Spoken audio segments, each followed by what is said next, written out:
అయ్యా బిడ్డ ఫోన్ చేసిండు. బా ఎరా బిడ్డ, ప్రియా మిల్క్ తాగుతుర్రా నువ్వు తాత? ఫోన్ చేయగానే ఎట్లున్నారు అని అడుగుతావు అనుకుంటే పాలు తాగినరా పల్లెలు తిన్నరా అంటవేంద్రా? ఇంతకీ దుబాయ్ ఎట్లుందిరా? బాగున్నదే మా.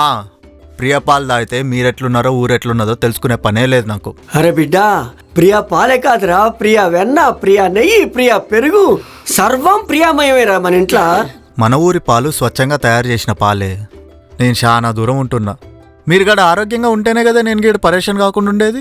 అరే బిడ్డ, నువ్వెంత దూరాన ఉన్నా ఈ ప్రియపాలతో నీ ప్రేమ మా దగ్గరనే ఉన్నట్టుందిరా. ఈ ప్రియాపాల పుణ్యం అని మీ తాత ఈ వయసులో కూడా గోడెక్కుతుండు, చెట్లెక్కుతుండ్రా. అట్లుంటది మరి ప్రియపాలతోని.